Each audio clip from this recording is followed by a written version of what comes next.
The Doomsday Clock is a metaphorical symbol. It's meant to show how close we, as a society, is to perishing, to doomsday, and the clock will slowly move away or towards midnight, the end of the world. The time on the clock is gauged by the non-profit Bulletin of the Atomic Scientists, the most punk rock named academic publication on Earth. And once the clock hits midnight, humanity is doomed. Theoretically, meaning whatever damage we have caused to the world is irreversible and fatal to the human race. Currently, the Doomsday Clock is 89 seconds to midnight, and nobody gives a shit. It currently serves to speak volumes about all the problem with how we talk about Gaza. Let's get started. I don't know if I need to or even want to recap what's happening in Gaza. Anyone handsome, beautiful, and smart enough to watch this channel likely already knows. But for the sake of those who might be late to the news, I will do a recap. Palestinians are currently being massacred, murdered, starved, shot, bombed, genocided. Pick your favorite atrocity verb and it's happening there. I've not really made a video on the subject since the genocide started because I did not really know what to say.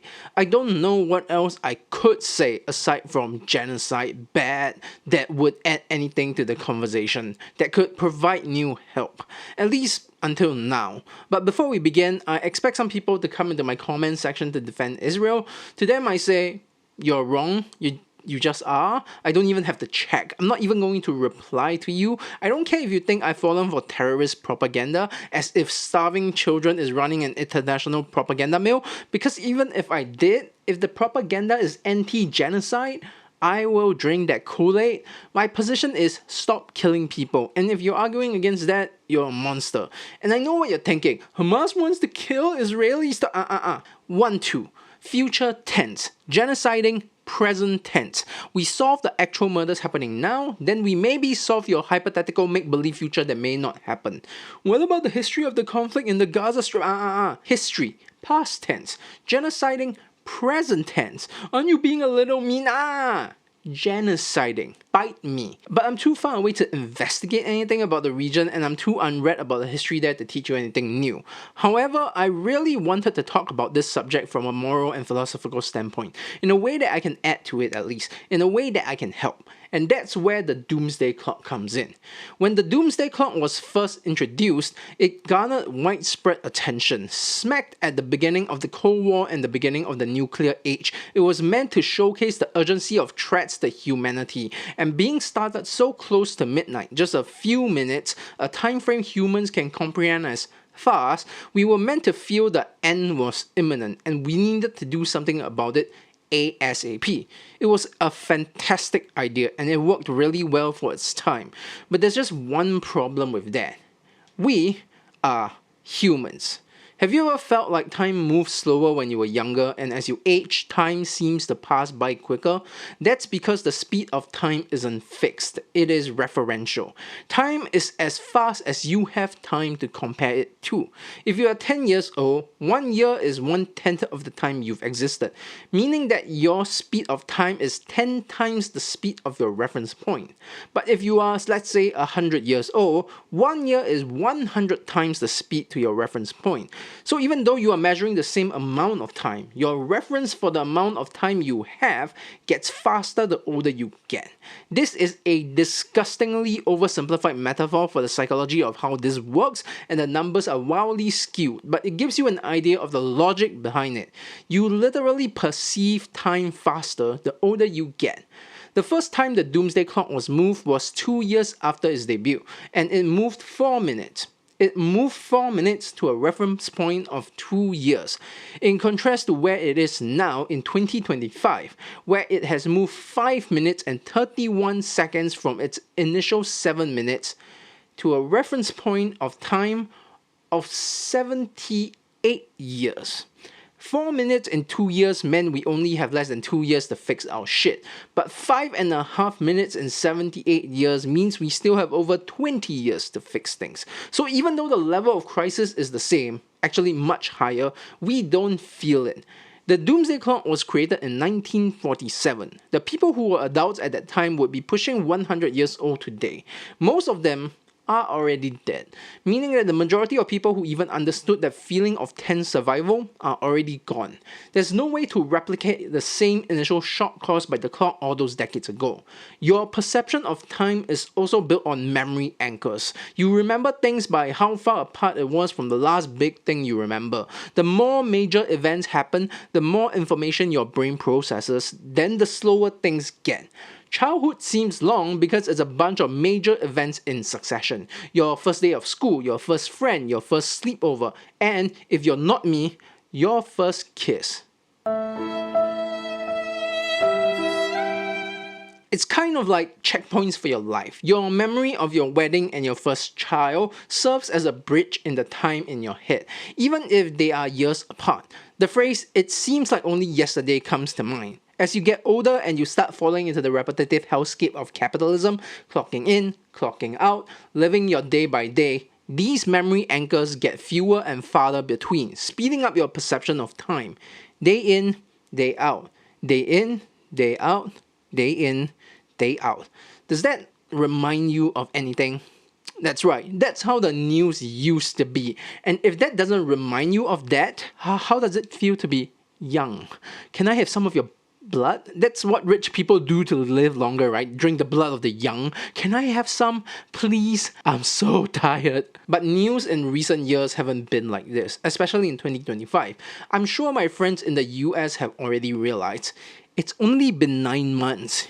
You still have 39 more to go. Back in the years of the Doomsday Clock, news was slower, which contradictorily actually made things faster.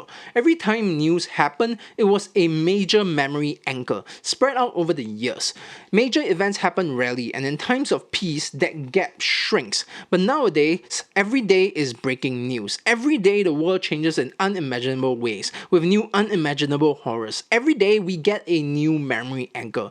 So there are two things happening here that's damaging the efficacy of the Doomsday Clock. A large timescale that distorts our reference of time, and a constant acceleration of memory anchor events that slows down our perception of it. This combination makes it seem that the clock is moving slower and that we have a lot of time to fix things. And these same things that's happening with the Doomsday Clock is happening with Gaza. Netanyahu, for all his flaws, is a genius when it comes to committing genocide. With all the weaponries at his disposal, with the type of international government backing him, he could have chosen a cold, quick kill. Like Putin before him or like Hitler, he could have attempted to blitz through Palestine.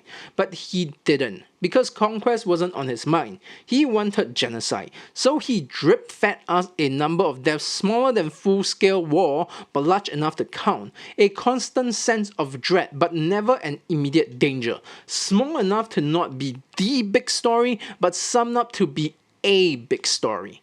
I'm making this video in large part out of guilt. I can speak to this feeling because I remember the moment I realized what I did. I had this exact conversation with someone at the start of the genocide. We were talking about the differences in reporting between Gaza and Ukraine and the bias that media has for focusing on the European country. And I remembered saying to my friend, of course there's a bias. More people have died in a shorter amount of time in Ukraine than in Gaza. And at that time, that was true. It's not true now. I was played like a fucking fiddle. As time frames extended, that number of deaths is insurmountable. My reaction was exactly what allowed that monster to do what he's doing. Because while the invasion of Ukraine had a strong enough opposing force to slow it down, the genocide in Gaza did not. Like the Doomsday Clock is slowly ticked away, bit by bit. Less than Ukraine. Less than Ukraine. Less than Ukraine. Same as Ukraine. Same as Ukraine. More than Ukraine. Over time, the slow drip worked. Every day was an atrocity, so every day felt like nothing has changed. It felt like they haven't reached their final form, because every day was a new horror. It felt like we still have time. Time to fix things before it got irreversible. And while I firmly believe that every human life is priceless, and there is no difference in the value, practically, That's very hard to be mindful of. It's very hard in the moment while so far away to not assign numbers to lives, because humans are very bad at processing tragedies. We're generally decent people. I like the phrase, we don't know what we don't know. It means that we can't learn something new if we don't even know it exists, and we don't know how cruel some humans can get because we don't know how to perpetuate that cruelty ourselves. We literally, psychologically, do not think things can get worse because we cannot imagine doing anything worse. But seeing that number go up everywhere, every day, being an unavoidable, unthinkable but real atrocity, churns me.